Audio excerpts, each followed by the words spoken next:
Então, muito boa tarde a todos. Cá estamos mais uma vez para mais uma sessão dos Serões com Histórias. Aproveitava para começar a desejar para todos um bom ano, com enfados Hoé. Agradecer à Fundação Rui Cunha por, mais uma vez, abrir-nos as portas e receber-nos de uma forma tão calorosa, pela disponibilidade que sempre tiveram para connosco. Agradecer, obviamente, hoje ao nosso convidado, o Dr. António Conceição Júnior, que eu conheço já desde há muitos anos, era pequeno, muito amigo dos meus pais. Portanto, hoje temos, já disse, o Dr. Conceição Júnior vai-nos falar sobre episódios da vida cultural de Macau no século XX. Vou só fazer uma breve apresentação no extensíssimo currículo. O Dr. Conceição Júnior foi professor de liceu, licenciado em Artes Plásticas e Design pela Escola Superior de Belas Artes de Lisboa. Não vou ler tudo, vou só selecionar aqui alguns pontos que penso que são relevantes. Proponente de criação do Centro Cultural em 1977, conservador do Museu Luís Camões, autor das Moedas de Circulação de Macau de 82 e de inúmeros selos, diretor do Fórum de Macau, diretor dos Serviços Recreativos Culturais do Leal Senado, coordenador do Gabinete Complexo Cultural de Macau, assessor cultural do governador, na altura do nosso governador Carlos Mancia, autor da coleção Sagração de Primavera, que foi apresentada em Bruxelas no Europália em 1991, membro correspondente da Sociedade Nacional de Belas Artes, consultor internacional de moda em Pequim, 94, consultor internacional de moda em Dalian, em 94, consultor de museologia para o Leal Senado, organizou e comissariou mais de 300 exposições locais provenientes de Portugal e China, autor de vários álbuns de fotografias, 3 livros de crónicas, colaborador em diversos jornais, e também orador em diferentes palestras. Portanto, a memória constitui em si um legado de extrema importância para a história em qualquer lugar, e no caso de Macau, e já na segunda década do século XXI, António Conceição Júnior traz-nos a sua memória e as que recebeu como legado sobre episódios da vida cultural de Macau no século XX.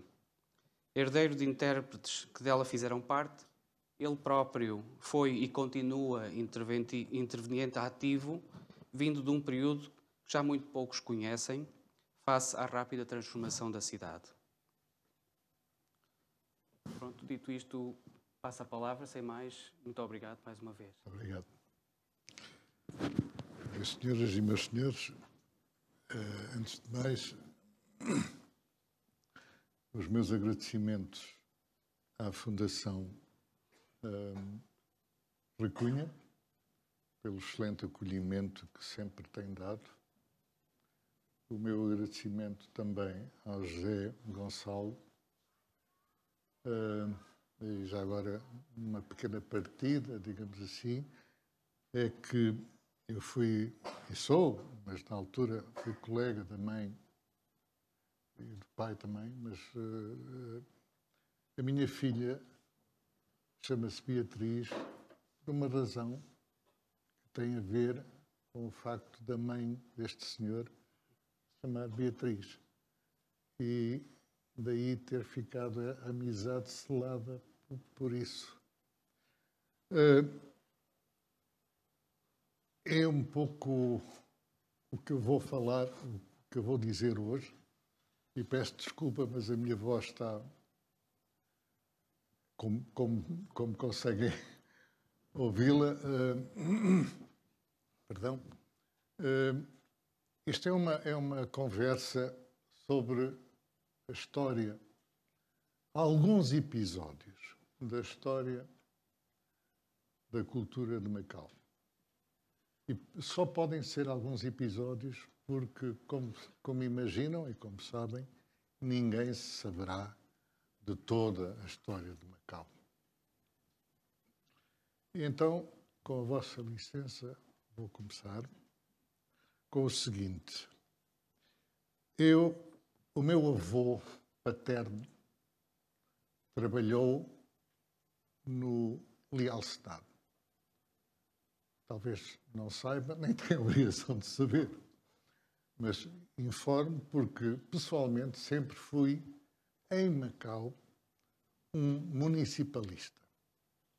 Acredito e acreditei sempre no município como um poder importante para a cidade. Quem gosta da cidade tem de gostar, neste caso, do Leal Senado, porque a história de Macau começa exatamente com o Leal Senado.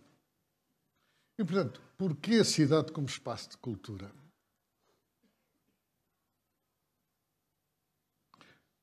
Porque, de facto, a cidade é a mesa, é o estrado, onde é o palco onde tudo se joga, onde tudo acontece.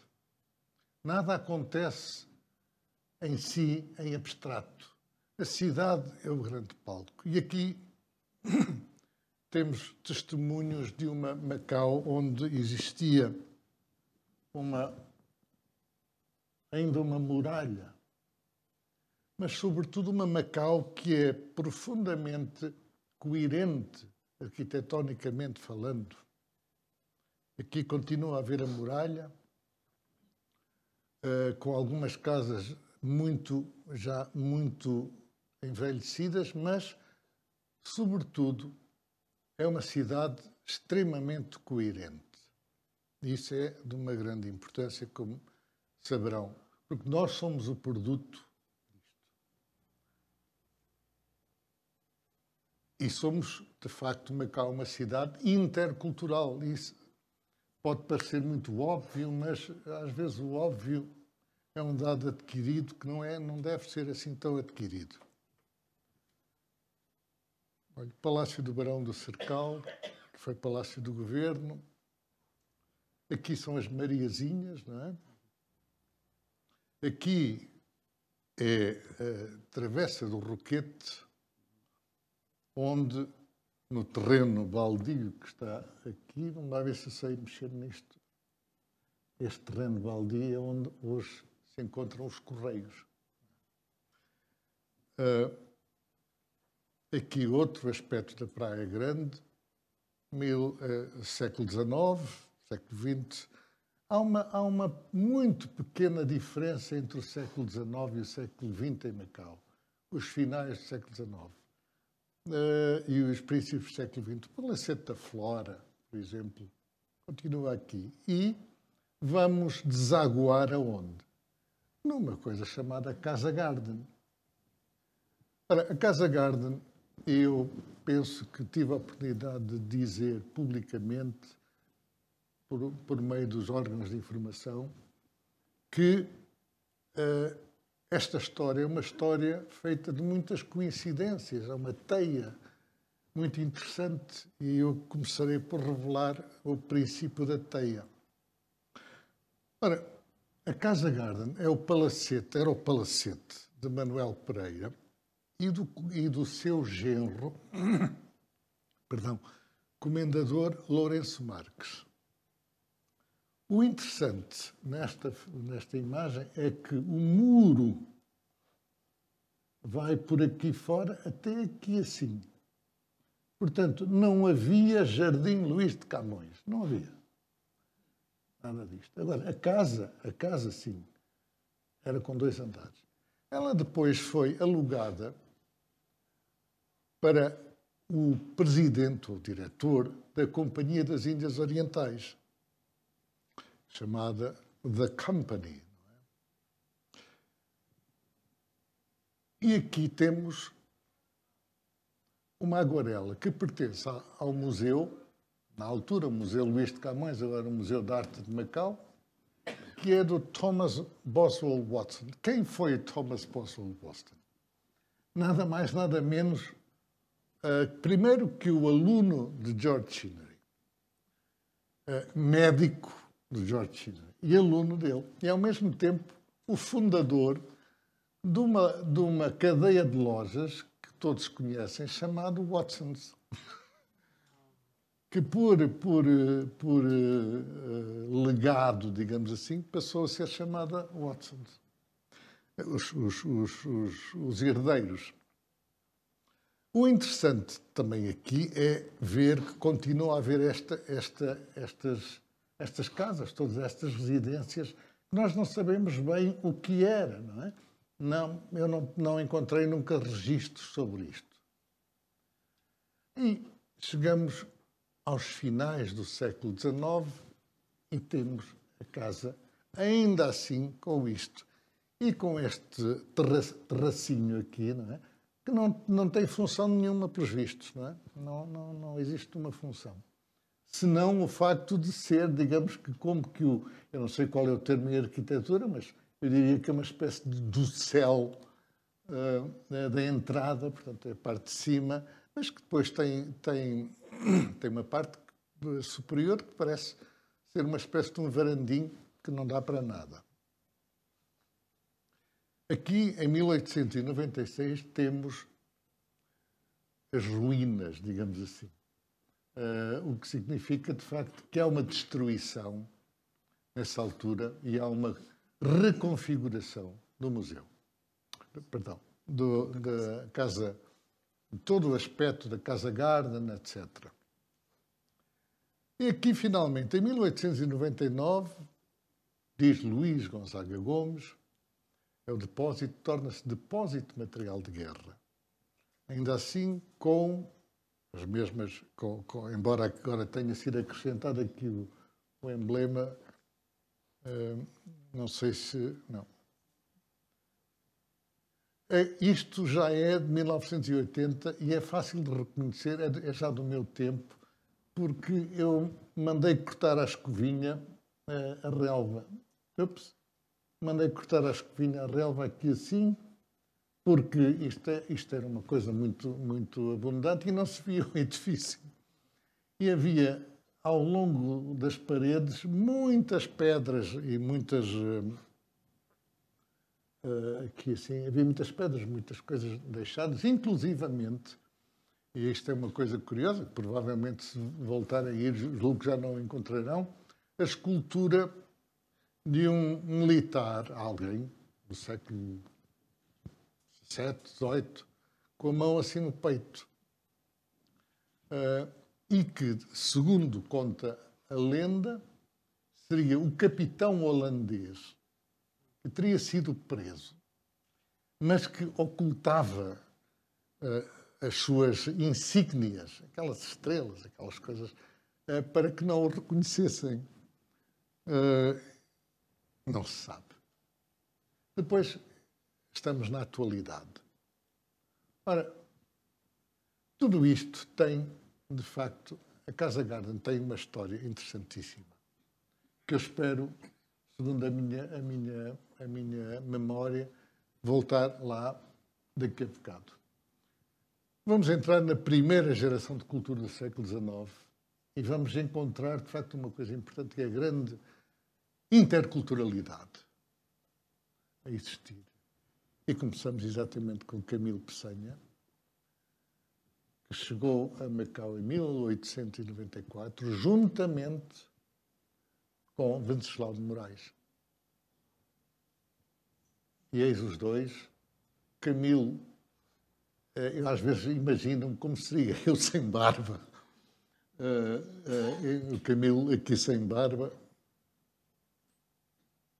E esta é a memória dele. O que é que ele fez?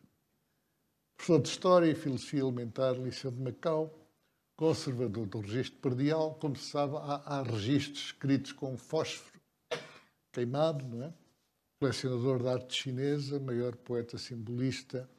Eu tenho que ir rapidamente, passar rapidamente por isto e vou pedir a vossa compreensão. Agora, Camilo Peçanha vivia naturalmente num casarão, como se vivia antigamente nos casarões, em Macau.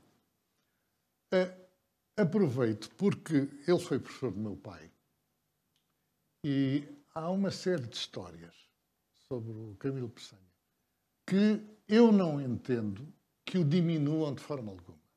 Não irei contar nenhuma do anedotário. Irei contar uma que mostra bem o que o Camilo Peçanha era em termos de caráter. Chegou a Macau um membro, um inspetor da Fazenda. E então, naquela rua onde está o Hotel Royal,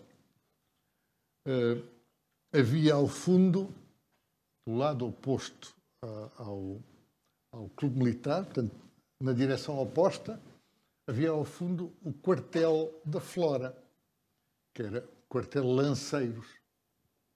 Bom, o tal inspetor da Fazenda descobre, boletim oficial, ou equivalente, de que ele tinha a patente equivalente à patente de coronel. E, como tal, achou que tinha direito a bradar às armas.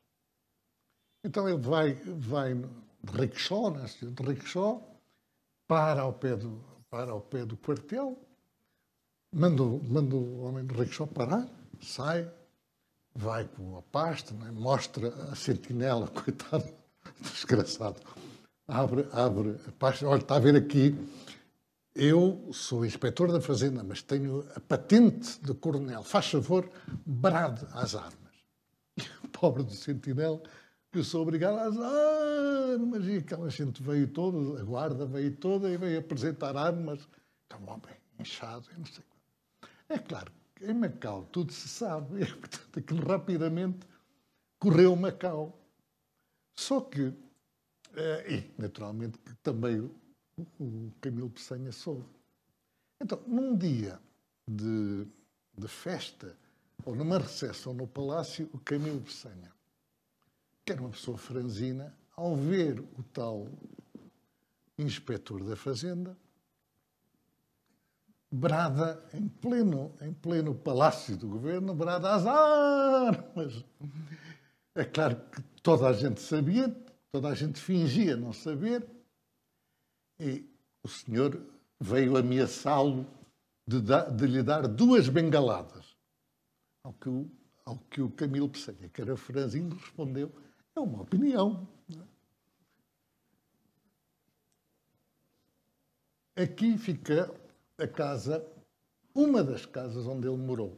E, curiosamente, mais uma vez, a tal teia de coincidências é que hoje isto aqui está o Hong Kong Shanghai Bank, que é a subida para a Sé.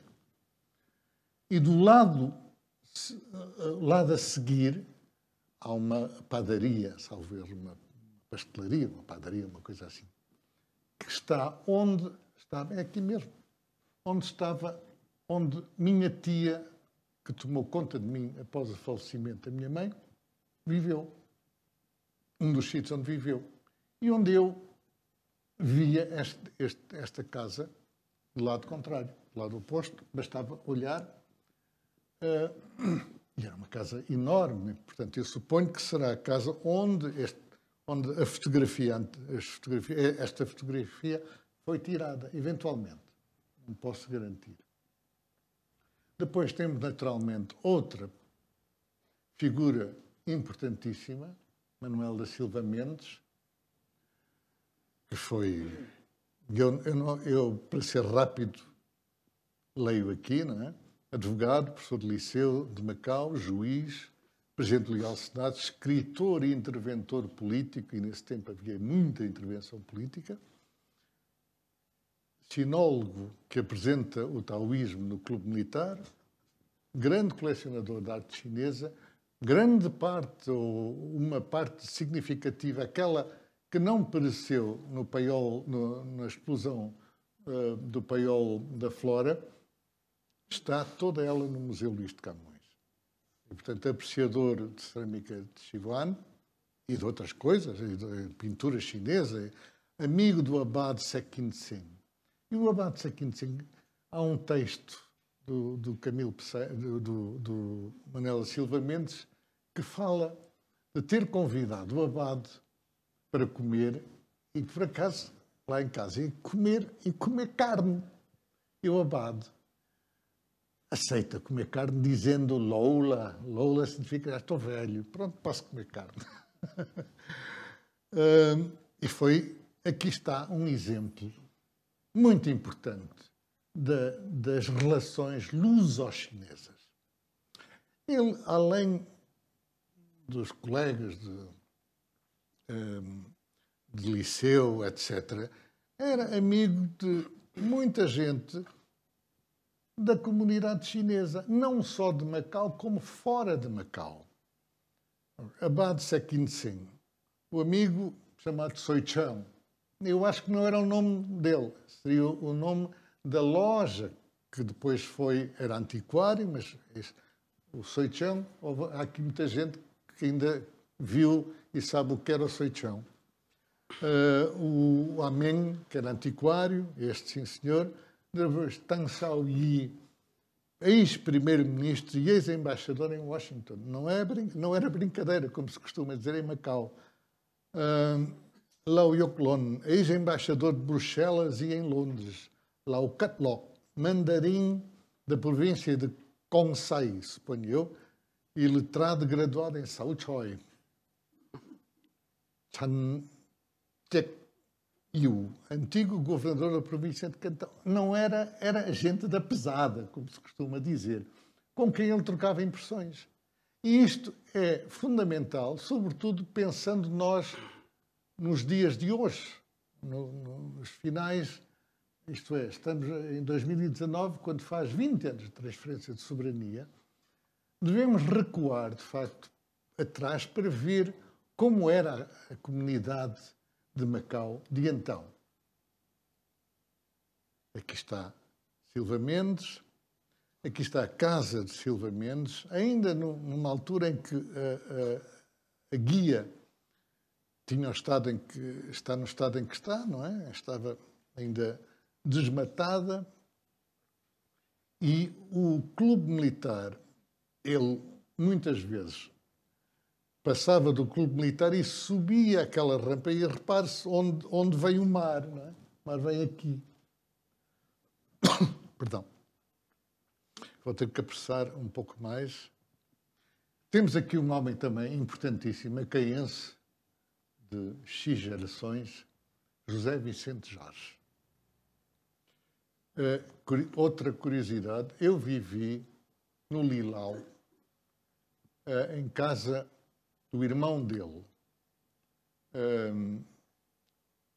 Agora esquece-me o nome, já. Aureliano Jorge. E eram casarões incalculáveis. Não é? Foi intérprete, tradutor de expediente cínico, enfim, possuidor de grande bagagem cultural, nunca saiu de Macau para estudar, estudioso das relações históricas de Portugal-China, produz obra para o estudo da língua chinesa. E, em função dos seus estudos das relações luso-chinesas, em 1908 é destacado como intérprete para a legação de Portugal em Pequim, e onde contacta com intelectuais que reforçam a sua cultura e conhecimento da arte chinesa. E torna-se grande colecionador de arte chinesa. Eu vivi na casa de Aureliano Jorge, tive a oportunidade de ver a coleção do Aureliano Jorge, nomeadamente em mobiliário, que era... Enfim, aquilo é que era mobiliário. Não é? Eu fiz qualquer coisa.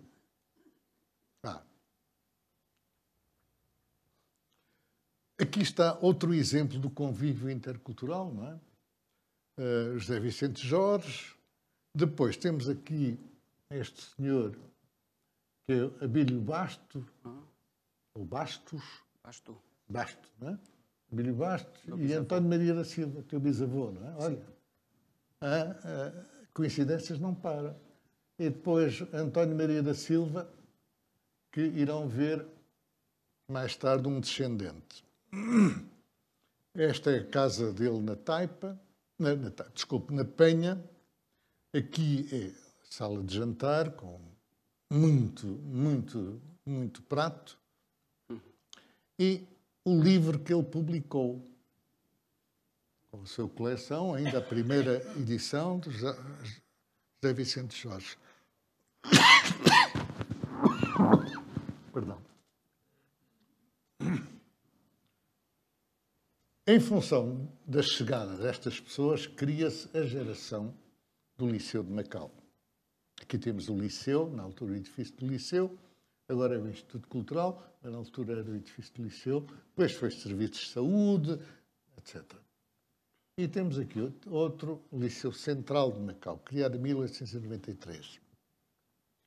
Depois disto, vamos ter isto, eu acho que é uma fotografia que eu julgo que muita gente conhece, mas que há pouco disse que iriam conhecer um filho do António Maria da Silva, um descendente do António Maria da Silva, mas gostaria de chamar a atenção para o facto de Camilo Peçanha, Manuel da Silva Mendes, Santos Monteiro, Amélia Jorge, que devia ser da família do José Vicente Jorge,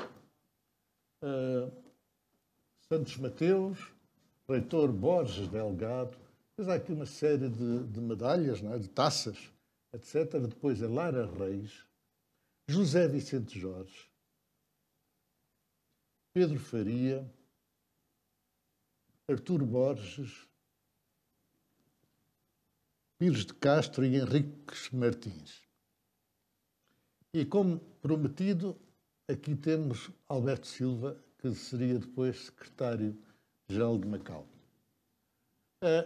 Nesta curiosidade, este é o meu pai, este é, aqui começam outras mais coincidências, este é o Luís Gonzaga Gomes, e aqui este é o meu tio Adelino, que era um ano mais velho que o meu pai. E que foi, naturalmente, foram todos alunos destes excelentes professores. E aqui está esta, ou é uma teia de coincidências, ou é de facto a dimensão da cidade. Eu creio que são as duas coisas. Aqui, naturalmente, que a pessoa mais importante da geração seguinte seria esta figura. Já vamos ver. Aqui temos, digamos que, a nata da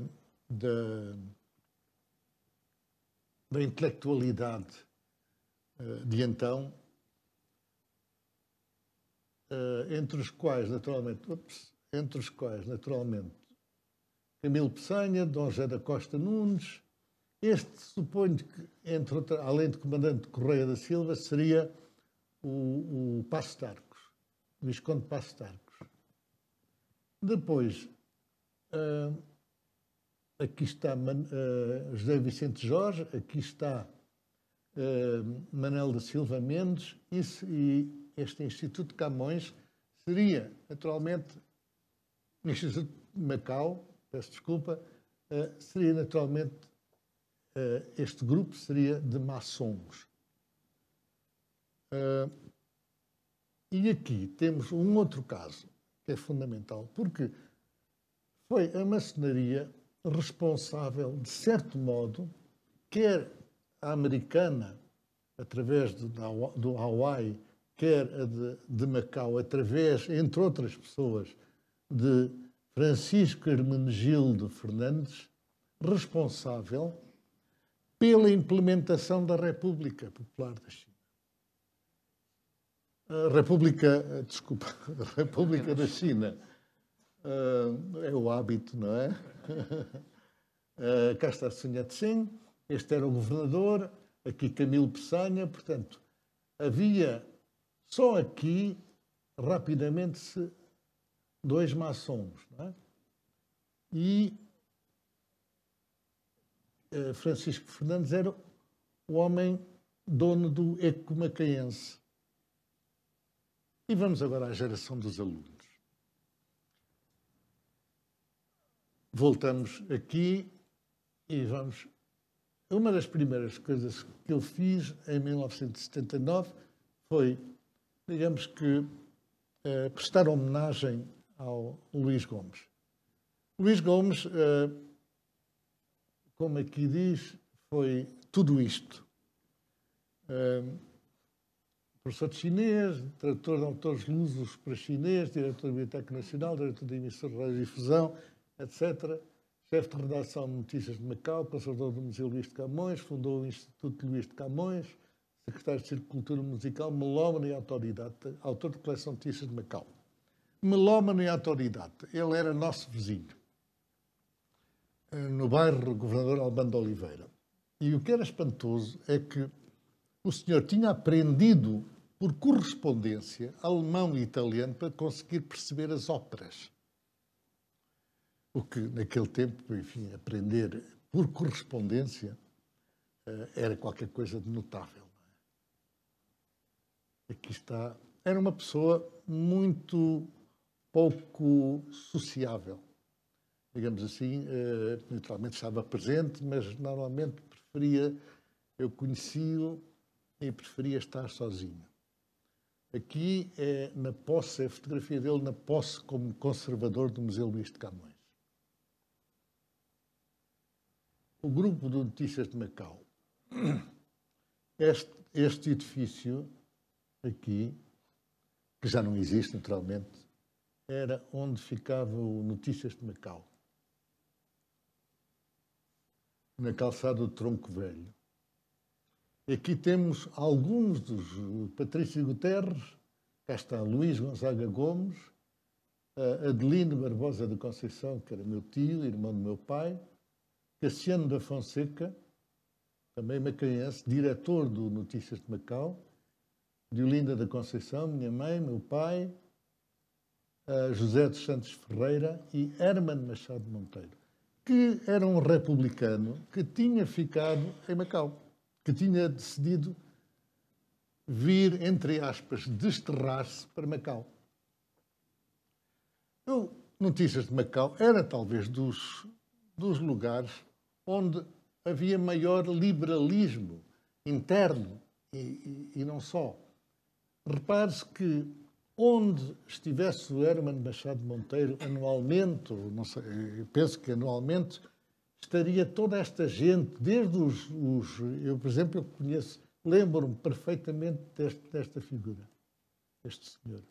Então temos aqui o Inho Gomes, é outro nome, Luizinho Inho, não é? Em Macau, Luís Gonzaga Gomes, Patrício Guterres, meu tio Adelino, o tipógrafo Jacob, a minha mãe, meu pai, o Dr. Pedro José Lobo, que já iremos falar, Herman Machado Monteiro, o dono do jornal. Este senhor era o Roberts, Jaime Roberts, que foi diretor da imprensa oficial, o Mário de Abreu e o Raul Rosa Duque, filho do capitão Rosa Duque.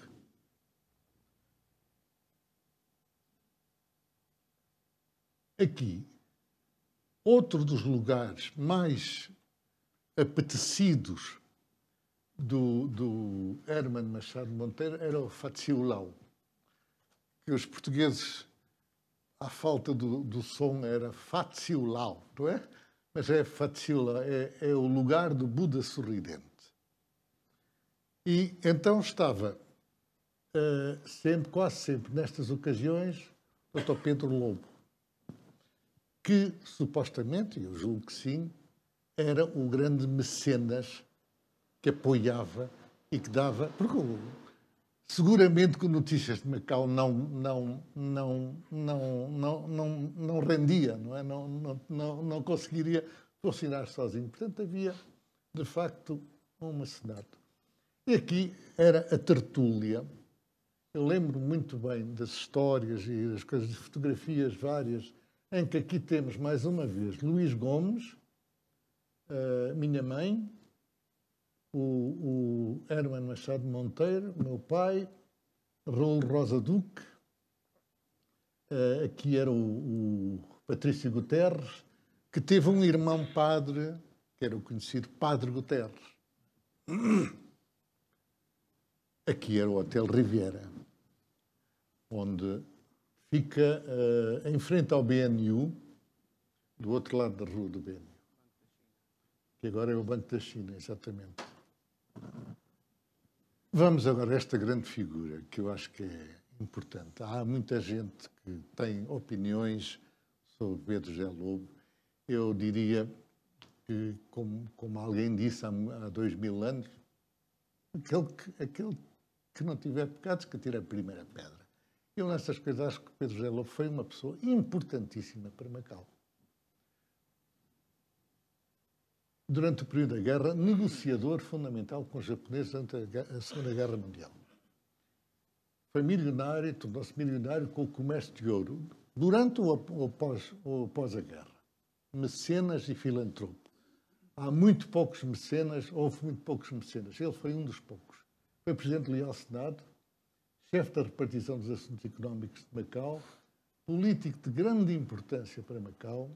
Em 1950 funda o Círculo de Cultura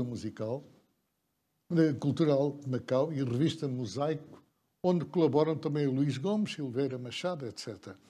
É dono da rádio Vila Verde em português e em chinês. Eu vi com os meus olhos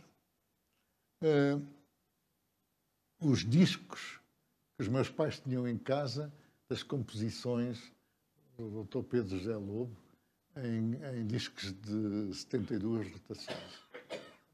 E, naturalmente, tinha uma orquestra e apresentava operetas.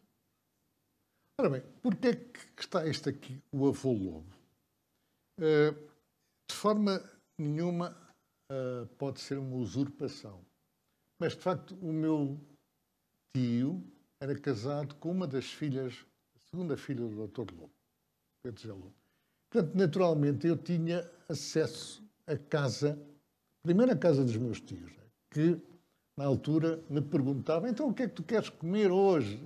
Eu ficava assim, então, mas supostamente é o que há, não é? Não, pelos vistos, podia-se encomendar. Portanto, na cozinha faziam várias coisas. Isto em casa da filha, portanto, do meu tio, Pedro José Lobo. Um dia,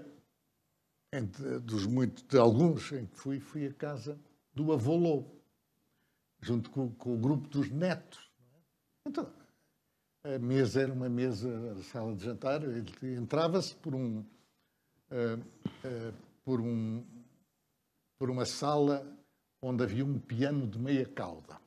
E logo a seguir uma mesa onde cabiam 30 pessoas de cada lado. E ao fundo uma figurinha pequenina que vinha descida de cadeirinha, porque o Dr. Pedro Lobo era altamente asmático. Na altura em que eu o conheci, já enfim, finais dos anos 50, princípios dos anos 60, era altamente asmático e vinha de figura. Então, com aqueles roupões vermelhos, ele distribuía, os netos punham-se em fila, vinham dar um beijinho, toma lá 50 patacas. Toma lá 50 patacas. Eu também me punha na fila e também recebia 50 patacas. Caramba, quem recebia 50 aves por semana, recebia 50 patacas. Deus meu, é verdade. De maneira que, dada essa convivência toda, ficou ternurentamente ficou o avô Lobo, conheci, enfim, tive a oportunidade também de conviver com esta figura importante. Também, que é o Sr. Roquechoi, que juntamente com o Sr. Choi Tak-hei tinham estudado no seminário. E o Roquechoi, na altura, era uma pessoa jovem ainda, com a cara redonda, de lua cheia, sorridente, e que era secretário do Dr. Pedro Lobo, que estava lá sempre presente. E ainda hoje é amigo do doutor, ainda hoje a minha família, os meus primos, são amigos, eram, enfim, já não está cá. Como podem ver, alimentava uma orquestra, na verdade, e fez grandes serões de operetas. Eu assisti uma opereta no Teatro Dom Pedro V, porque o Clube Macau, como agora é o Clube Militar, o Clube Macau era um clube que era um centro difusor de cultura.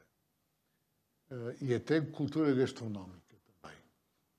Este aqui era a emissora da rádio, a Rádio Vila Verde, Art Deco, estão a ver Art Deco?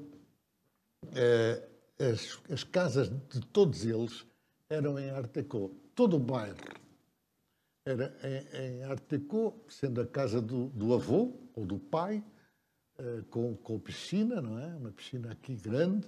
E depois a casa era aqui assim. E, de facto, há uma convergência de coincidências. Luís Gomes e António Conceição, alunos Silva Mendes, Camilo Peçanha, Lara Reis, etc. Luís Gomes e António Conceição e Iriolinda Conceição, vizinhos de casa e colegas de Notícias de Macau. Meu tio é genro de Pedro Lobo, permite-me, eu tenho acesso involuntário ao Pedro Lobo, ao Dr. Pedro Lobo. Pedro G. Lobo apoia Notícias de Macau da Hermandade. São quase triangulações, digamos assim. Pedro G. Lobo é quem, em 1960, como presidente da Comissão Administrativa Municipal, promove a abertura do Museu Luís de Camões. É Pedro Lobo. Luís Gonzaga Gomes é conservador de 1960 a 1972. Em 1978, eu sucedo a Luís Gonzaga Gomes como conservador do museu. E vamos então às instituições culturais. E aqui está a notícia. Em 10 de agosto de 1960, a Comissão Administrativa Municipal, sob a presidência do Dr. Pedro G. Lobo, por ocasião das comemorações henriquinas, e esta é uma notícia escrita pelo próprio Luís Gonzaga Gomes, que, quando o museu abre, é assim que abre, em 1960, o tempo era o tempo que era, a forma de expor as coisas era a que era, eu não teço considerações, tenho maior respeito por alguém que fazia tanta coisa, Luís Gonzaga Gomes, fazia tudo. Havia muito poucas pessoas em Macau que conseguiam ser tanta coisa ao mesmo tempo. Eu julgo que já listei o que ele fez. E, portanto, eu acho que tem todo o mérito de ter aberto o Museu Luís de Camões. Ele faleceu em 1976. E é aqui também que vale a pena recordar algumas das figuras de relevo da cultura de Macau. Começando pelo Padre Manuel Teixeira, ordenado em Macau. Nasceu em Freixo de Espada à Cinta. O que é espantoso é como é que veio até Macau para ser ordenado em Macau. Investigador, autor de mais de 100 obras, fundou o Clarim.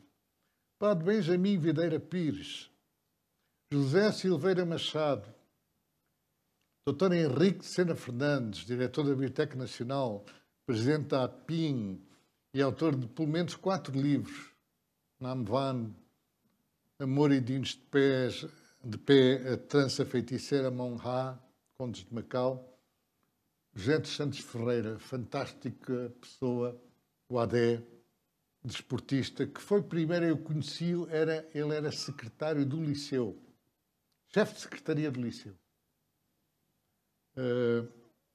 que deixou uma obra espantosa, e eu tive a oportunidade de assistir a récitas no Clube de Macau do Adé.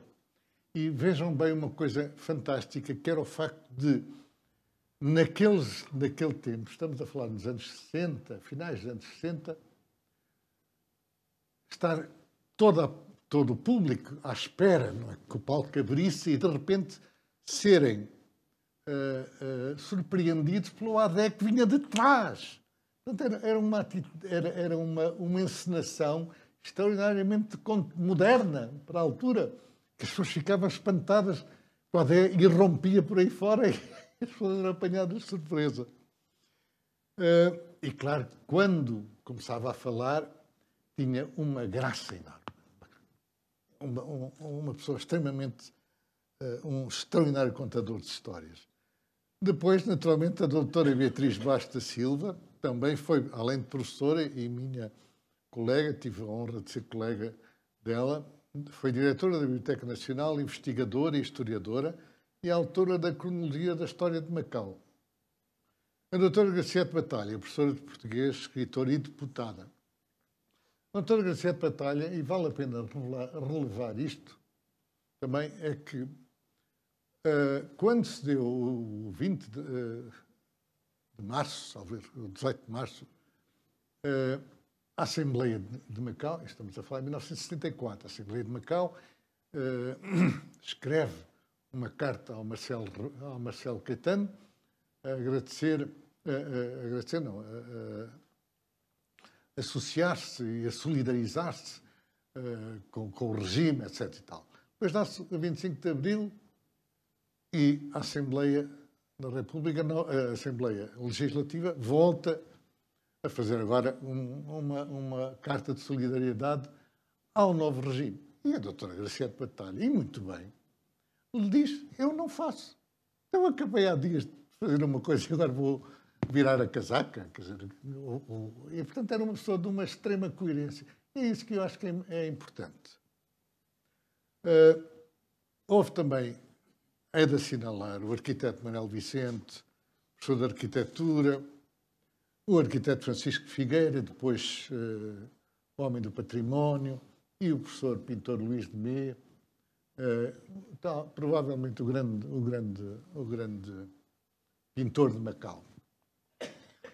Em 74, eu era professor de liceu na altura, 73, 74, e colega da mãe deste senhor, quando chega uma comissão de 25 de Abril.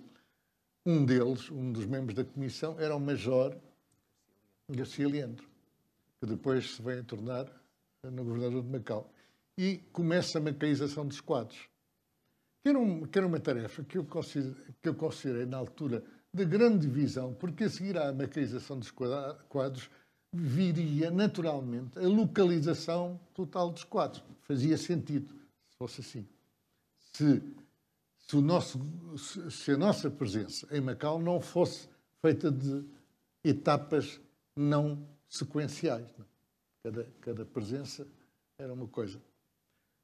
De maneira que eu regressei em 1977, já cá estava o Dr. Rangel, a doutora Anabela Ricci, muitas outras pessoas. Depois de mim, veio o Dr. Salles Marques, sempre neste contexto da macaização dos quadros, que era importante na altura. E em 1978, sem grande mérito, foi um concurso onde eu era o único concorrente, fui para diretor do museu, conservador do museu. E há uma pequena lembrança, eu uso estas coisas para eu próprio me lembrar da narrativa, senão é complicado. No primeiro dia que cheguei, comecei logo a escrever 3 ofícios. O primeiro foi a pedir autorização ao Presidente do Leal Senado para escrever diretamente para os outros serviços, porque é que havia de estar a passar e não sei quantos. Eu sempre fui muito antiburocrático, queria contactar diretamente. E no próprio dia transgredi logo. Ao mandar uma carta, um ofício, na altura era assim que se chamava, e acho que se continua a chamar assim, um ofício ao diretor dos serviços de turismo, já não lembro quem era, a pedir que incluísse o museu no circuito turístico de Macau. Não, fazia todo sentido, até lá não havia, portanto, não sei quantos. E vim a descobrir depois, o terceiro ofício não me lembro. E vim a descobrir então que o orçamento do museu era de 15 mil patacas anuais, o que não dava para mandar cantar um cego.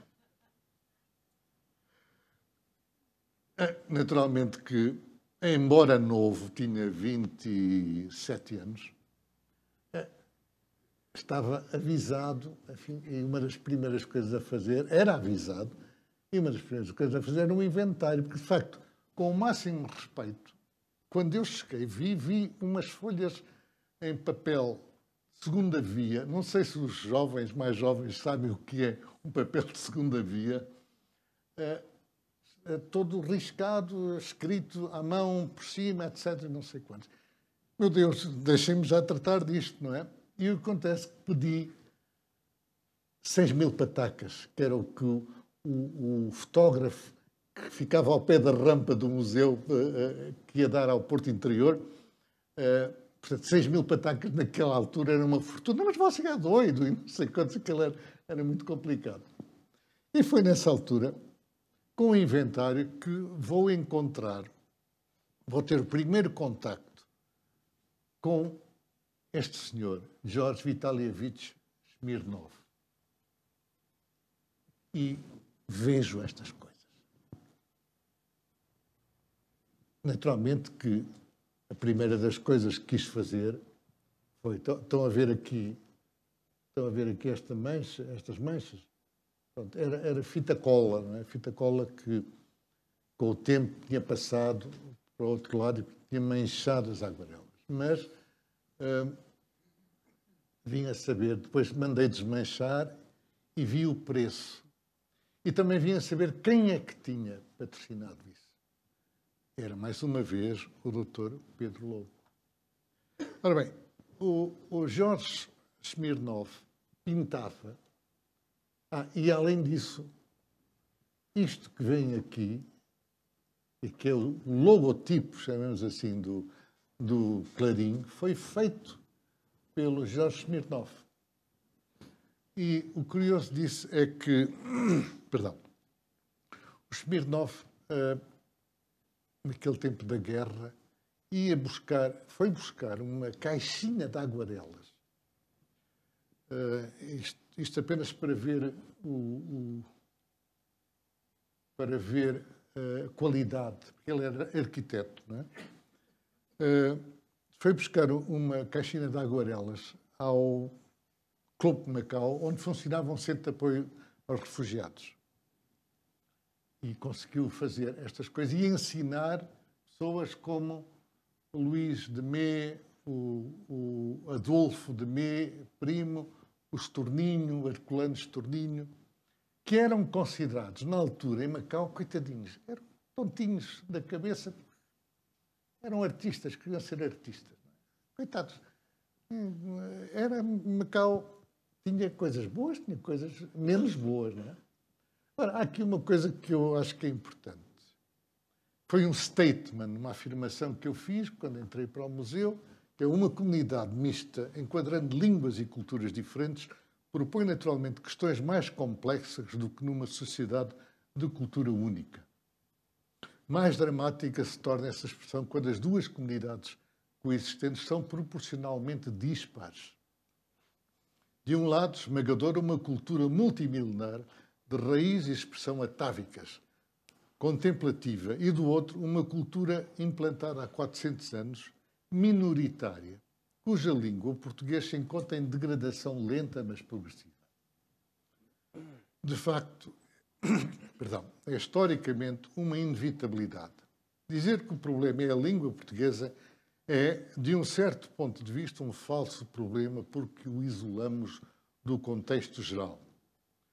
Um museu integra-se numa comunidade mista, analisando primeiro as características, contradições e subtilezas de uma sociedade como a de Macau.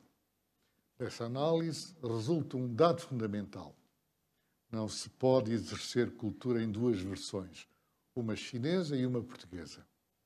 Há que atuar num sentido comum e universalizante, contornando a barreira do verbo, o que vem justamente ao encontro da expressão visual que há que privilegiar.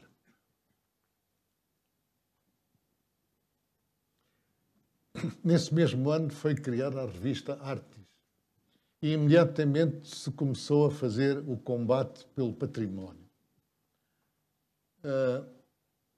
Eu citei nessa altura o Manuel da Silva Mendes. Aqui eu não consigo ver, não consigo ler, de maneira que vou passar à frente para não vos maçar, mas para dizer apenas que, de facto, Macau, cidade de arquitetura cariada, Isto é tudo de 1978 e ambos artigos na revista. E aqui, naturalmente, os cartoons que eu fazia para reforçar, neste caso, a figura de Camilo Peçanha. Aqui a figura de um outro senhor, isto é mais tarde, 1987, de um senhor que fez parte de uma certa governação e que acreditava em fantasmas e que sentia no piar dos mochos. Enfim, felizmente que hoje temos isto restaurado. E devo lembrar, tenho pena de não estar cá o arquiteto Carlos Marreiros para lhe pedir que lembrasse uma proposta por ele feita, salvo erro por ele feita, de pedonização total do bairro de São Lázaro, em que era tudo tapado com vidro.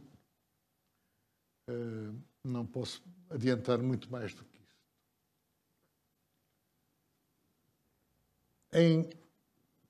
Tudo aconteceu muito rapidamente. Eu era novo, tinha sangue na guerra. Portanto, em 1978, propus ao presidente Leal Senado da altura: olha, deixe-me ir a Portugal.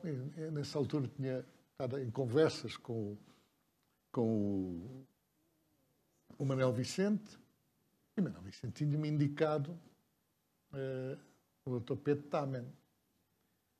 E propus uma visita de 8 dias de trabalho à Fundação.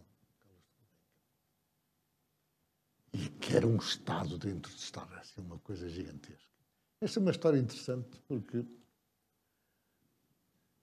eu fui cheguei a Portugal, nesta altura não havia, só havia um telex, quando muito, naturalmente, o Dr. Pedro Alestamen, de origem judaica, era o administrador da Fundação, grande poeta, e, além do mais, sagitário como eu.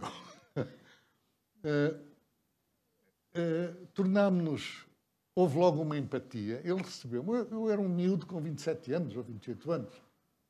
Cheguei lá e disse: olha, sabe uma coisa, doutor, eu gostava de... Eu sou do diretor conservador do Museu de Macau, gostava de propor a realização de uma quinzena de Macau aqui na Gulbenkian.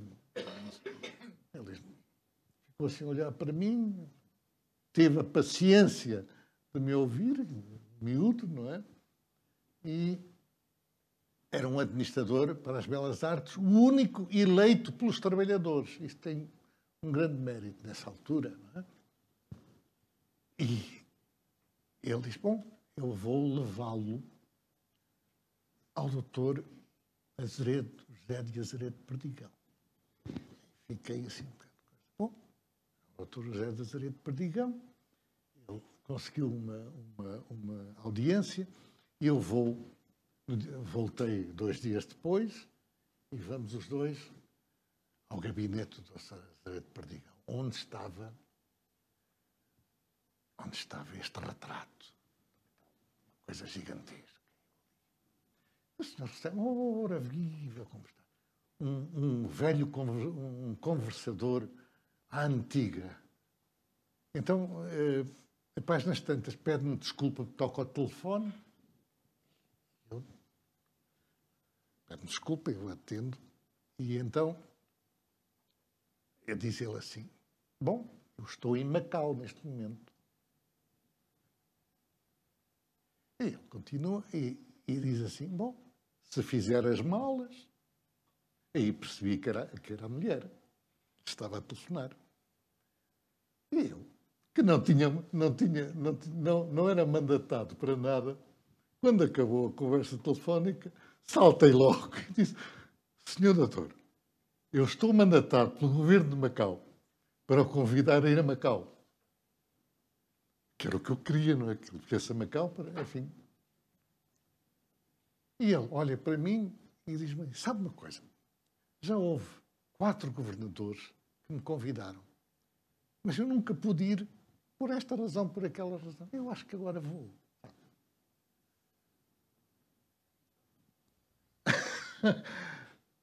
Curiosamente, o Dr. Azeredo Perdigão chega no dia 14 de fevereiro de 1979, vai fazer 40 anos, no dia em que Portugal e a China reatavam relações diplomáticas. E em Paris, o embaixador Coimbra Martins assinava o acordo.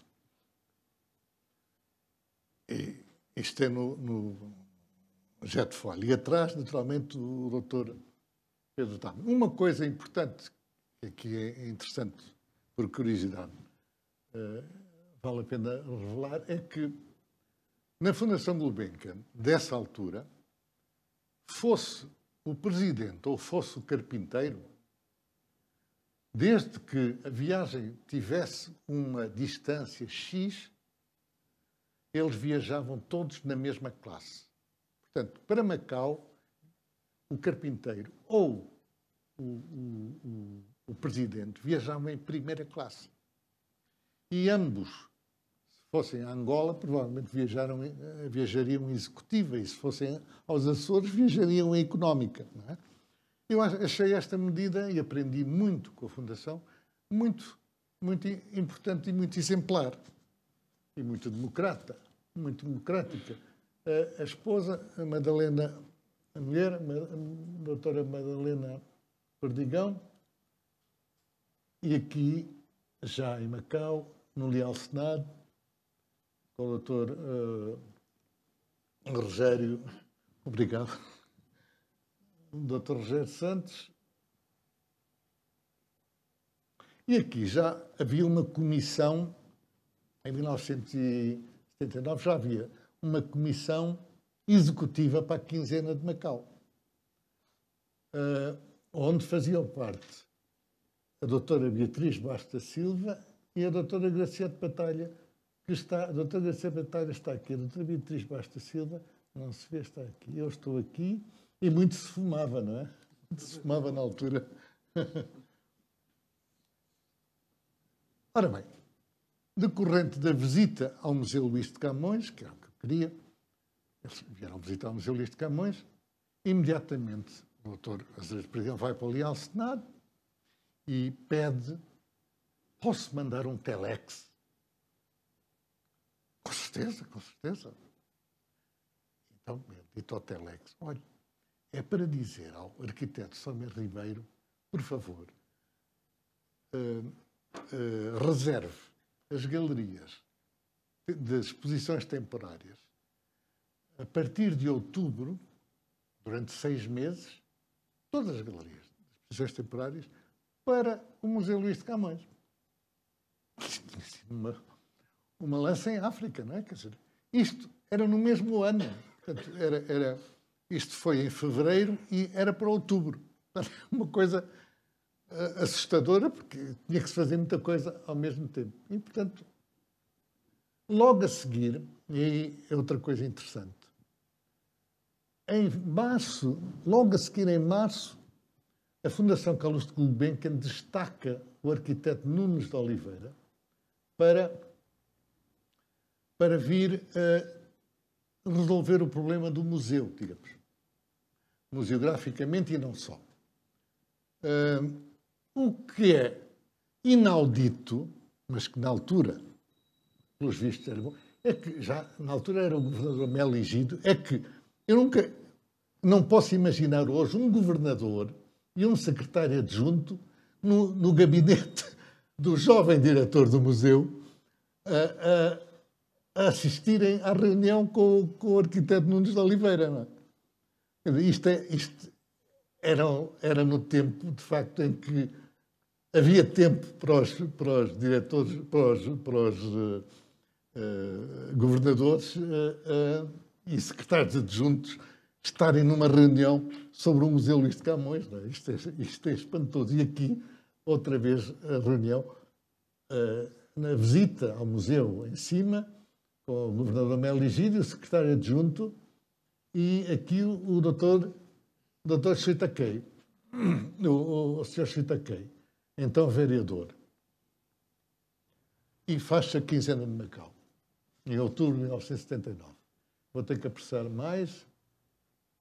Ora, isto fez com que as peças fossem todas para Portugal, inclusive um rickshaw que tinha pertencido ao Camilo Peçanha, e fez-se a recuperação do museu.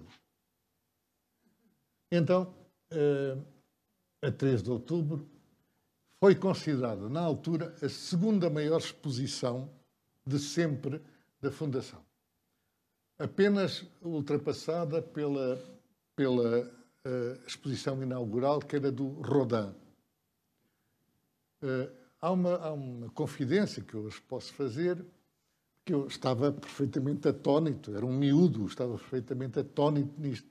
E empurram-me então para vai lá, acompanhar o Presidente da República. E quando nós tínhamos pendurado um dragão à entrada da Galeria de Exposições Temporárias, que pertencia a Timor, os timorenses na altura estavam refugiados no Jamor.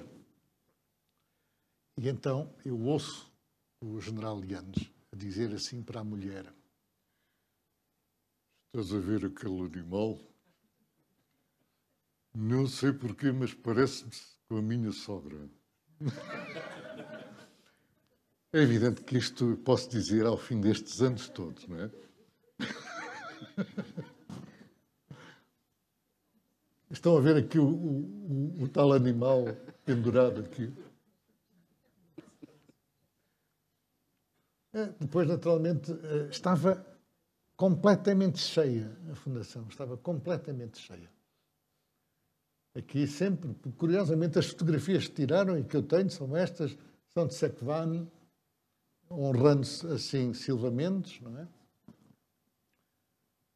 Depois também traje chinês, vou apressar mais.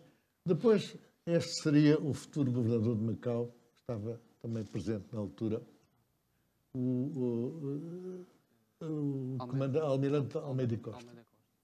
Esta foi a capa do catálogo, Macau 400 anos do Oriente, e foi na altura que se aproveitou para reeditar, depois de 27 anos, obras, cá estão, as reedições.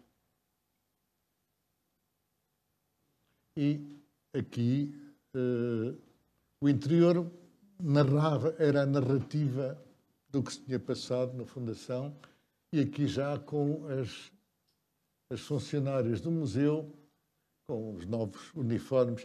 E já havia aqui uma intenção minha para a moda, digamos assim. Naturalmente que há que reconhecer na Fundação Calouste Gulbenkian, mas também na Galeria 111, Manuel de Brito e Arlete de Brito, desde a primeira hora, colaboraram com o Museu Luís de Camões em exposições. A reabertura do museu, com o general Meligídio, veio o Dr. Pedro Tamen, que se vê só aqui um cantinho, esta é a esposa. Aqui, a única curiosidade disto, também é outra vez Sequevan, é o facto de estar o meu pai. Eu hoje também sou pai, há muito tempo, e naturalmente que ele estaria orgulhoso. E era um período em que havia um diálogo muito aberto e franco com o Dr. Pedro Tamen, o Paulo Rocha, que era adido cultural na altura no Japão, e com o general Meligídio, governador de Macau. Depois isto foi um logotipo que eu fiz para o museu. Fizemos, aqui está a inventariação das coleções, já a nova apresentação, aqui era a Galeria de Exposições Temporárias, aqui também, aqui era o museu já com um novo aspecto. Depois os primeiros espetáculos de rua, animação do museu e proximidade às escolas. E aqui o projeto do Centro de Artes Visuais. Eu não me atrevo a dizer, eu não queria dizer quem fez digamos, esta aproximação, com medo de errar, e, portanto, prefiro não dizer. O que é certo é que houve uma tentativa de concurso em que se fizeram esboços assim. Eu, na altura, em 1977, o governador Garcia Leante tinha-me perguntado, enfim, diga-me lá, você que chegou aí de Portugal, não sei quantos, o que é que acha que deve ser, o que é que se deve fazer para a cultura de Macau se desenvolver? E disse, olha, deve ser um centro cultural. Porque a língua não é o melhor veículo neste momento, o melhor é, de facto, a parte das artes plásticas, porque aí não há problemas de língua. Entretanto, nasceu com o sangue na guerra, nasceu a minha ideia de criar, mesmo ao lado, um centro de artes visuais. E podem ver aqui o espaço que era. Isto era o museu e depois, ao lado, num outro degrau mais abaixo, era um viveiro do engenheiro Saraiva. O engenheiro Saraiva ficou extremamente ofendido comigo, não é? Zangado mesmo, que eu era um traidor, porque ia apossar-me do viveiro dele. Mas é evidente que não se realizou e ele pacificou-se. Naturalmente que o interculturalismo era uma coisa que sempre existiu, como se lembram desde o princípio, e que aqui era importante. Não há de comum em Macau uma identidade. De facto, não há. Há identidades diferenciadas, porque a expressão cultural é também o fruto de um enquadramento geográfico. Um país, uma pátria, um povo, um coletivo comum. O que um museu pode, em Macau, sob a administração portuguesa, realizar é, exatamente, estimular um coletivo que se enraize no projeto comum que é a cidade. Esse sentido coletivo passa fundamentalmente pelo aparecimento de um vasto corpo que não é político, mas cultural, porque as heranças ou presenças culturais não resistem subsistindo do atavismo. É necessário cederem, reformulando-se, para se projetarem no futuro. A China milenária é uma cultura preciosa, antiquíssima, que não é ainda nem contemporânea nem universalizante. O projeto cultural, prosseguido pelo Museu Luís de Camões, bate-se para que, atendendo à responsabilidade histórica, por isso cultural, que Portugal tem em Macau, a cultura portuguesa se cumpra não em afirmações quinhentistas de imutabilidade, mas no fomento de uma pesquisa tendente ao ressurgimento e fortalecimento em novos moldes de um pensamento e uma identidade locais entroncadas, como já se disse no complexo urbano, nas suas memórias e no seu projeto. Os meus valores foram sempre a cidade, a cidadania.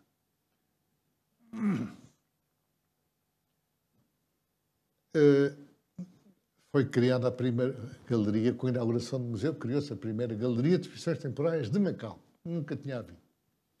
E logo em 1980 fez-se um intercâmbio entre o Hong Kong Art Center e o Museu Luís de Camões. Não me lembro do nome deste artista. Era gravador, era gravura. Aqui fizemos outra... Eram constantes exposições. O Sr. Roque Shaw, o Sr. Roin. Este era o artista. Aqui, reunião no novo auditório do museu, também se fez um novo auditório. E emergência dos artistas modernos de Macau, cerca de 1982. E temos aqui um exemplo. Houve um jovem que me apareceu no museu. Um dia estava a trabalhar no museu e alguém bate à porta, um funcionário bate à porta. Olha, está aqui um rapaz que quer falar consigo. Está bem, entra. E então, o rapaz entrou e disse, sabe, Consang. Ainda hoje me chama Consang, não sei porquê. Eu podia chamar o António, mas ainda me chama Consang.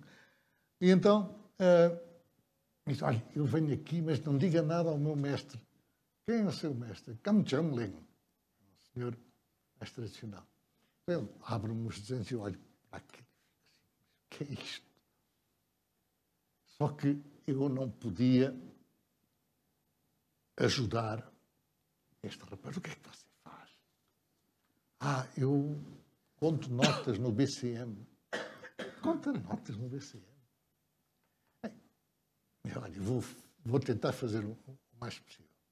Na altura, já existia a comissão instaladora, coordenadora da ação cultural. O meu anjo da guarda é, de facto, não só minha mulher, mas, de facto, uma pessoa que merece o maior respeito em termos culturais.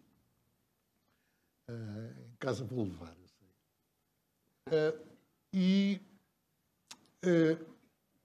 Eu falo para o Instituto Cultural e digo, olha, passa-se, está aqui um homem com um talento enorme, um rapaz que merece, que está a contar notas lá no BCM. Não sei. E então chamaram, eu já conto o resto. Aqui temos Kok Wun e Miu Pang Fei. São exemplos.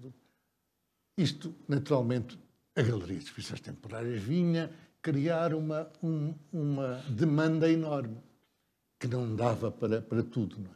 Então, criou-se esta solução de exposição coletiva de artistas de Macau. Toda a gente podia concorrer e eu podia, nessa altura, depois de dar 2 anos aos artistas de Macau, são 24 exposições no mínimo, 2 anos, para que os artistas de Macau expusessem sem qualquer critério, venham se inscreverem, não sei quantos. Depois de ter ganho um crédito de 24 exposições, 2 anos, agora alto aí, para o baile, 1983, agora vai cantar outro galo. E outro galo era, então, exposições de qualidade, vindas não é que as outras não tivessem qualidade, mas agora eram organizadas pelo museu, segundo critérios de qualidade. Vinham as exposições de Portugal, do Manel de Brito. Entretanto, é criada a criação do Instituto Cultural de Macau, o Dr. Jorge Rangel, entretanto, na altura, secretário adjunto para a Educação, Cultura e Turismo,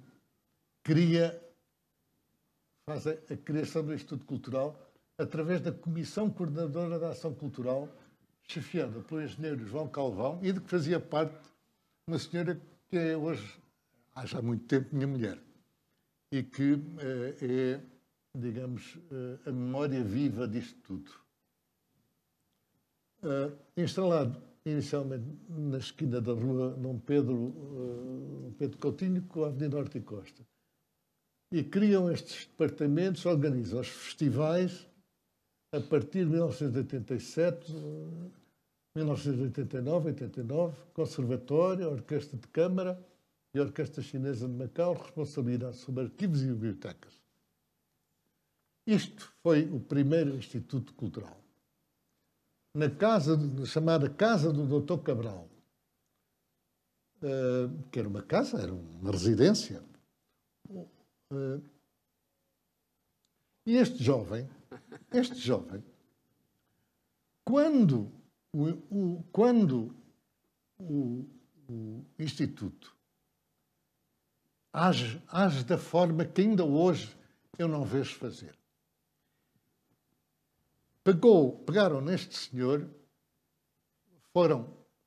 ele foi trabalhar para o Instituto Cultural e disseram-lhe, agora vais fazer o quê? Vais desenhar Macau.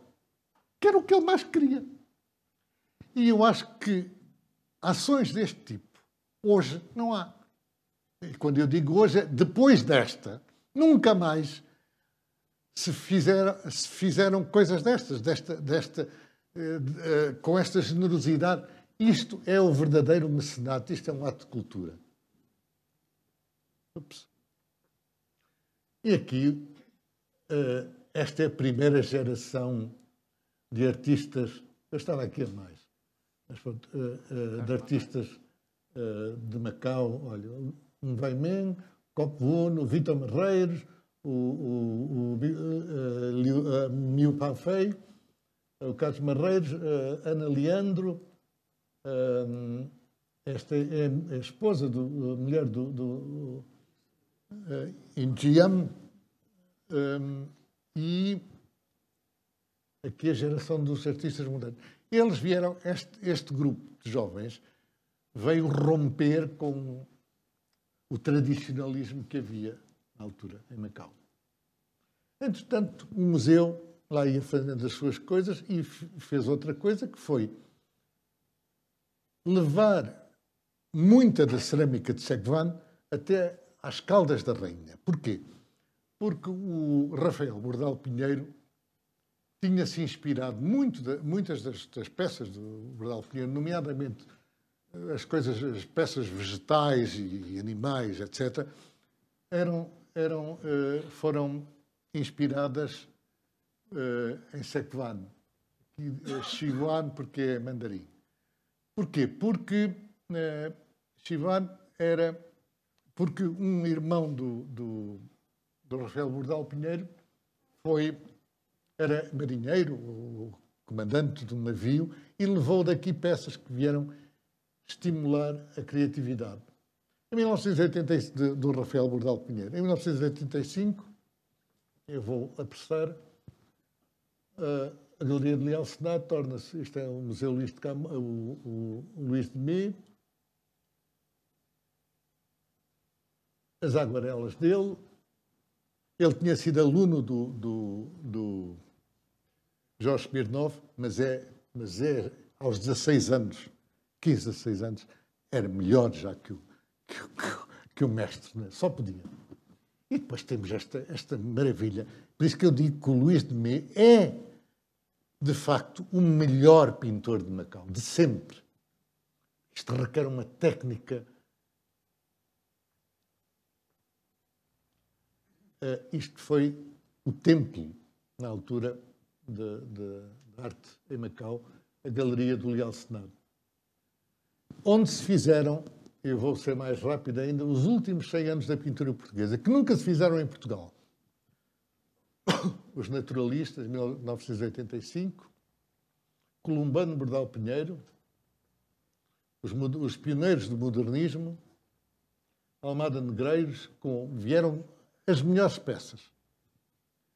Os anos 40 a 60, com o Júlio Pomar, as últimas décadas. Depois, houve um congresso da AICA e eu tive a oportunidade de, em colaboração com o Carlos Moraes José, fazer uma coisa chamada, uma instalação, a primeira, chamada As Metamorfoses do Vazio.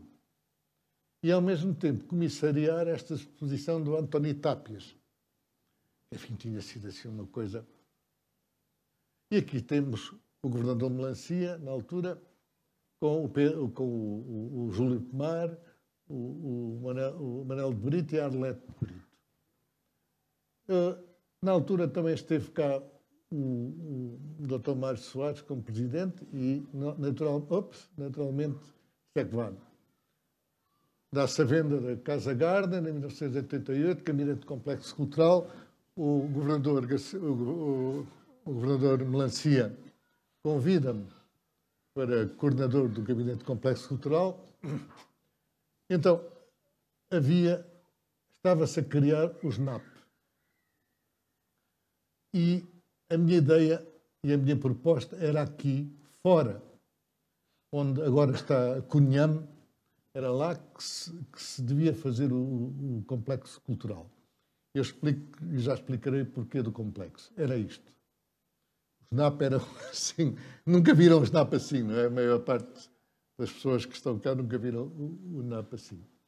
O conceito do complexo cultural é a autorização do grupo de terras. Já havia um grupo de terras para a construção sobre estacas. O concurso era um investimento privado sem custos para o governo. Tinha que haver um programa. E, na altura, o Dr. Salles Marques era vice-subdiretor de turismo e eu perguntei, olha lá, como é que vamos de hotéis? Então precisamos de 2 hotéis de 1000 quartos.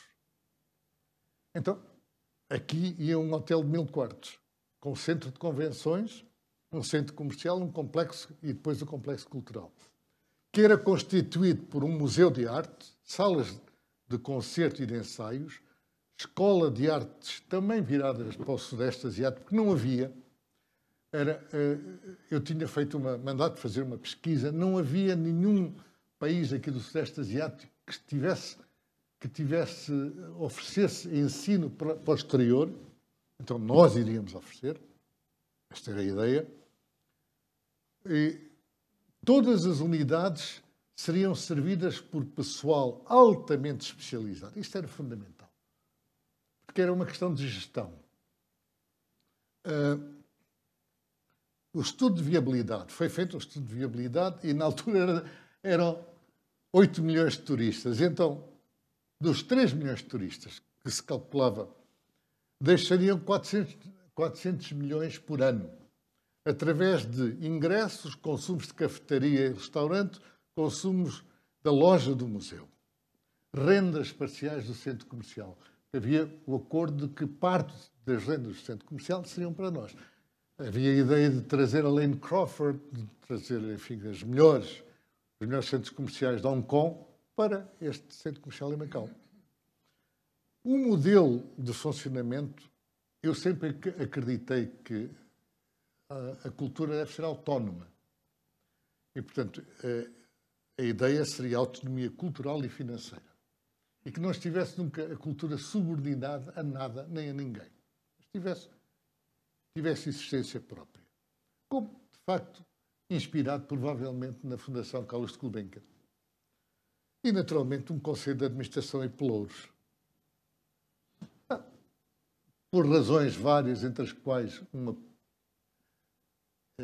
megalomania minha, não é? O projeto, a ideia só se concretizou em 1999. Entretanto, regressei ao fórum e continuaram as exposições no fórum. O museu já estava fechado desde 1988. Aqui fizeram-se no fórum exposições e no Leal Senado, neste caso, a primeira exposição de joalharia. E aqui a coleção de Manuel de Brito. Aqui já tínhamos tínhamos tornado muito amigos, as duas famílias. E aqui Manuel de Brito vem com o Dr. Mário Soares à China e depois a Macau. E então manda as peças e diz ao António, veja lá, monte-me lá a exposição. Eu montei a exposição. Foi, como naturalmente podem ver, um sinal de confiança. Que eu sei, e que muito me orgulhou. E aqui está o Manuel de Brito a explicar, com o Dr. Salles Marques, a ver, e com o primeiro-ministro da altura. Eu sou mau para nomes. Durão Barroso, obrigado.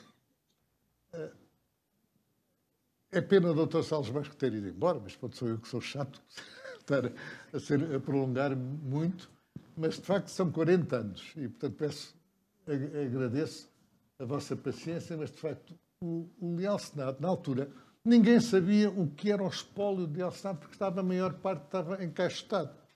Então havia um centro cultural, mas então e o que é que vamos lá pôr? Então, eu e o Dr. Salles Marques estivemos a provar, digamos, tivemos que provar com plantas e preenchendo nas plantas com quadradinhos, a dizer, olha, esta aqui é a cerâmica de Chequevan, tem tantas peças. Aqui tem tantas peças. E foi assim que conseguimos que o Leal Senado, que o museu encaixotado fosse ocupar o Museu de Arte de Macau. Centro Cultural. E com isto... E acabou o século XX assim. O meu século XX, não o vosso. Cada um tem o seu século XX. desculpem o tempo tomado. Muito obrigado. Obrigado.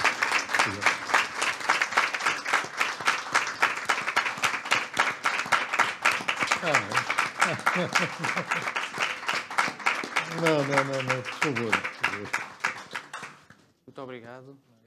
Se calhar podíamos ter aqui um bocadinho de conversa com os participantes destes Serões com Histórias. Se alguém quiser colocar alguma questão, fazer algum comentário, por favor. Se há um microfone. Muito obrigado pela sua apresentação, sempre muito informativa, sobretudo para os que não têm tantos anos de Macau, como é o meu caso. Há uma coisa que sempre me motivou alguma curiosidade. É o facto de Macau não ter uma maior coleção de peças chinesas, uma vez que por este lugar passaram sempre milhares de peças de grande qualidade. Foram para coleções privadas, mas aparentemente nunca ninguém do setor público se interessou em reunir um acervo de qualidade que pudesse competir com museus como há em Paris, o Guimet, etc. Porque aqui passaram, de facto, peças muito importantes. Acabou de citar pelo menos 2 grandes coleções. E também, no que respeita ao acervo do museu que dirigiu, fala-se sempre muito das peças de Shekuan, mas não de outras, de Jing Zhejian, etc. Changsha, há tantos fornos importantes na história da cerâmica chinesa, mas eu, pelo menos, nas voltas que dou pelos museus, nunca vejo nada. Era mesmo só Shekuan, ou se não sendo, o que é que aconteceu às outras peças? As outras peças sempre estiveram lá. Eu agradeço-lhe a oportunidade que me dá para aproveitar, para esclarecer uma coisa. Quando o museu, por decisão do governador Melancia, é vendido à Fundação Oriente, eu saio e vou para o gabinete. Sou simultaneamente assessor para a cultura do governador de Macau e coordenador do gabinete do complexo cultural. E a minha preocupação na altura era de encontrar um lugar onde ficaria o complexo cultural. Portanto, nem sequer tive participação na embalagem das peças. Eu tinha assistido à embalagem na quinzena de Macau, pela Fundação Gulbenkian, que mandaram técnicos que ensinaram como é que se devia embalar. Mas, na altura, não, eu sabia que não era assim que ia ser embalado. Foi um ceramista que foi convidado para embalar. Mas não era nada comigo, já não tinha nada a ver com aquilo. Agora, fala-se muito destas coisas. E eu devo dizer que eu não vejo que está aqui outro conservador, outro diretor do museu, que falta alguma coisa, não é? Está tudo... O espólio... Eu fiz o primeiro inventário fotográfico, é meu.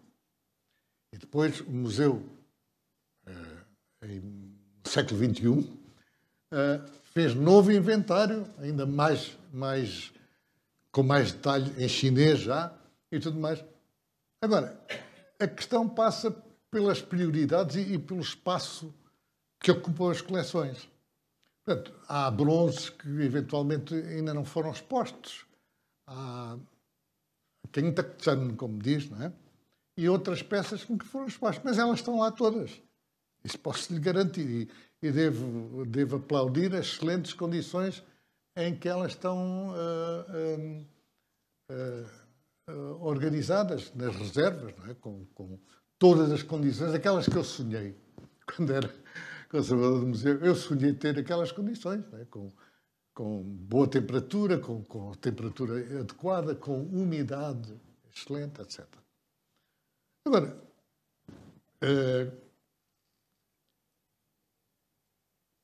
os critérios variam. E, portanto, eu tinha na altura também o interesse. E depois há uma outra questão que eu disse numa entrevista que tem a ver com o entrincheiramento e o estar destacado, o estar fora. Quando estamos entrincheirados, temos uma determinada perspectiva das coisas. E quando estamos fora, temos outra. É normal isso, que isso aconteça. E, portanto, eu compreendo que, se eu compreendo o Luís Gonzaga Gomes, tenho que compreender todos os meus sucessores, não é?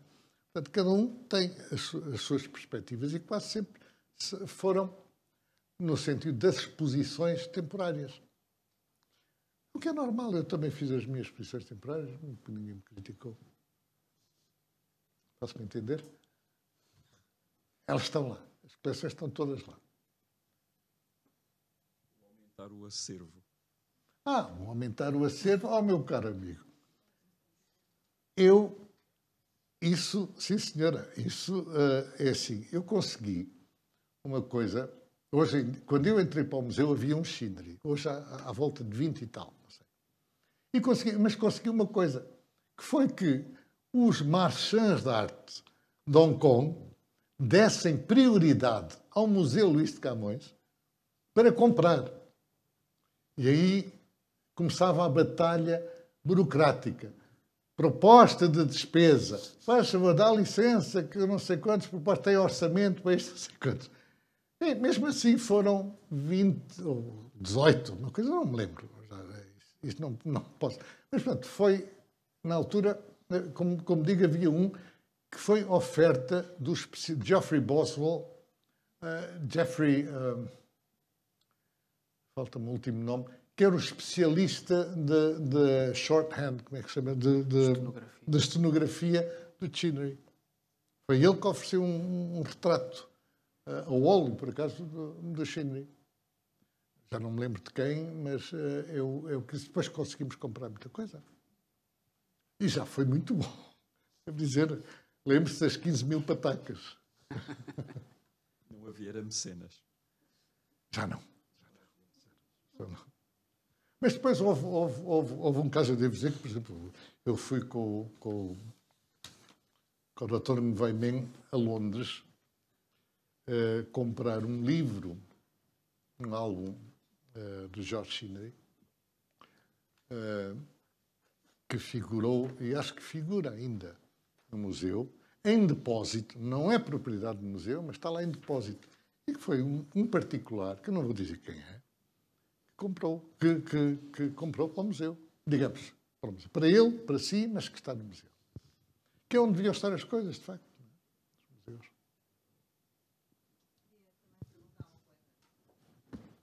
Falou. Muito obrigada também, gostei muito de ouvir. Obrigado. E gosto sempre de ouvir falar de Macau e contar a história de Macau. Falou de memória, falou de identidade. Falou também dos macaenses mais conhecidos, menos conhecidos, sobretudo falou aqui dos que tiveram papel de relevo para a cultura macaense, e também há memórias sobre isso. Muitas das memórias também têm-nas arquivadas, têm-nas registadas, têm fotografias. Aquilo que eu pergunto é para quando também fazer-se uma exposição da memória macaense?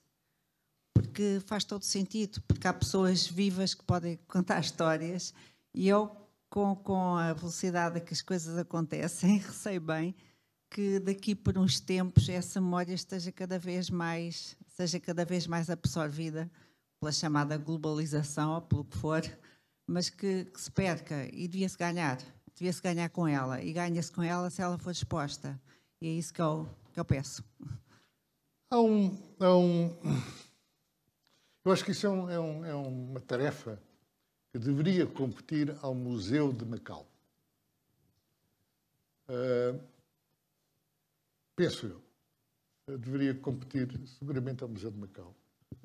Na medida em que é o museu que fala sobre a cidade e que deveria falar sobre as comunidades, porque engloba, não é? A cidade comporta as comunidades. E o Museu de Macau tem toda a competência para criar exposições temporárias, livros, edições. Não penso que qualquer um de nós, individualmente, tenha qualquer competência ou capacidade, digamos assim, para para realizar isso. Agradeço, de facto, Maria José, mas de facto não é. Pois, mas eu acho que isso passaria por uma sensibilização do poder. Não é? Se o poder for sensível, pois. Sim.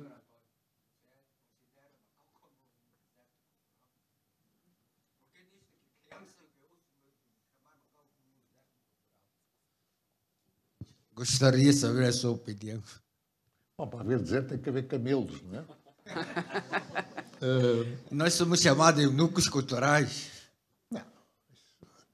Não. Não se preocupe. Não se preocupe, não se preocupe. Ainda há muita testosterona por aí. Não se preocupe.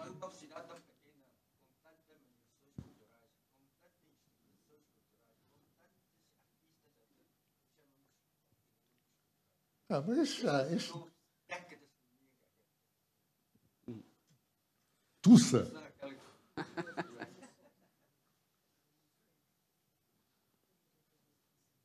Eu sei. Outra coisa, que aquela série que nós tínhamos, foram destruídas em 1966, provados, planificados, partidos. Quantos desses acertos perderam? 1, 2, 3.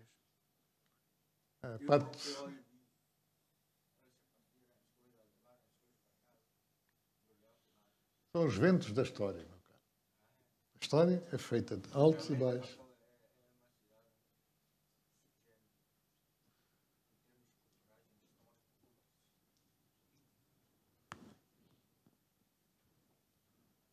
Bom, eu se calhar aproveitava este momento para dar como encerrado os serões. Queria mais uma vez agradecer a todos por terem permanecido até tão tarde.